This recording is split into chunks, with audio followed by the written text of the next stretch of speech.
Candidates who choose INSEAD are typically successful young professionals who are looking for a top MBA program with a strong international focus. Students at INSEAD come from over 80 different countries. There's an equally diverse faculty body and alumni community all over the world. Many students have chosen to study at INSEAD also for the one-year program, which gives efficiency in terms of time and means less expenditure overall for fees and living expenses. So at INSEAD, there are 4 key pillars to the admissions evaluation. These are the academics, the professional evaluation, international experience, and what the school calls fit for INSEAD. So on the academic evaluation, the school will be looking at the previous academic track record, the quality of the institution that the candidates attended before, the GPA, and of course the GMAT. For the professional evaluation, the school takes the perspective that past experience and past performance is the best predictor of future success. So they'll be looking at whether the candidate has progressed rapidly and what sort of results they've generated and how they're perceived by their recommenders and whether they seem to be progressing more rapidly than their peer group. For the international evaluation, the school is looking to see whether the candidate has spent time outside of their home country, perhaps working or studying. Many students at INSEAD have actually spent considerable time in more than one country and perhaps more than one continent. International experience is very important for INSEAD. This is because INSEAD draws a lot on the international experience of the students in the classroom as part of the learning experience.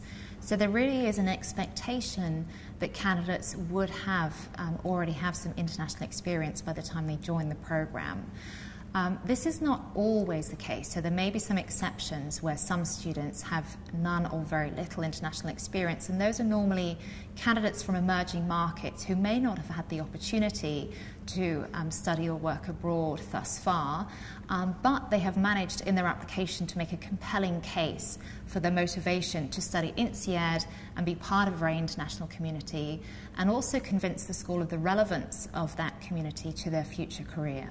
The 4th part of the evaluation, which is fit for INSEAD, is evaluated to get a sense for whether the candidate is someone who will adapt well to the INSEAD environment and whether they will flourish in the very international community at INSEAD.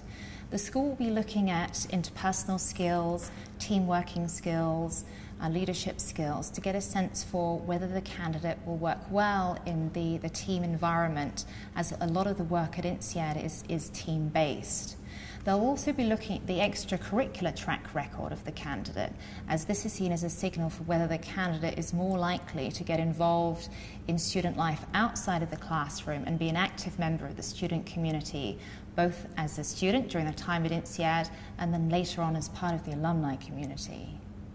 As regards chance of admission for the January and the September intake, the chances are exactly equal. So in fact, the school has slightly more applications for the September intake than for the January intake, but then the yield is higher for the January intake than for the September intake. So yield is the percentage of candidates who actually accept the offer.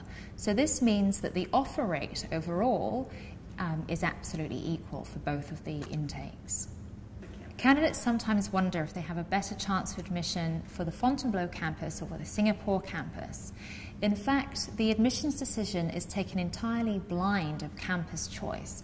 So this means that when the admissions committee meets, they don't have access to the information about the campus to which the candidate has applied. So it's not taken into account at all in the admissions decisions.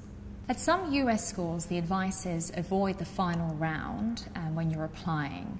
At INSEAD, one of the things that I worked on as admissions director was a system for forecasting approximately how many applications the school would receive by round, and therefore how many places we could allocate by round, and to keep the offer rate fairly constant.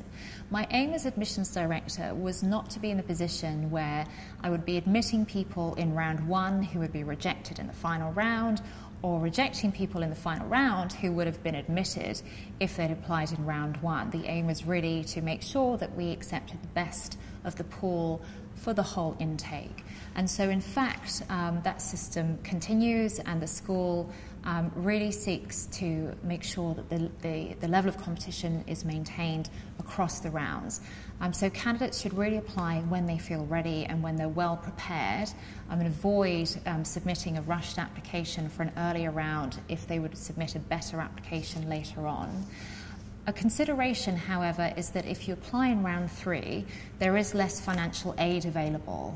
So if you are going to be looking to get a scholarship and you will need that financial support for your MBA, you really should be applying in round 1 or round 2.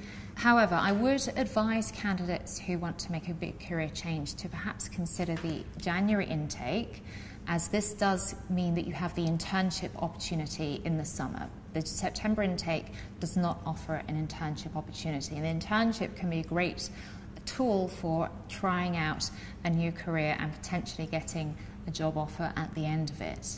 For more admissions tips, please visit our website, fortunaadmissions.com.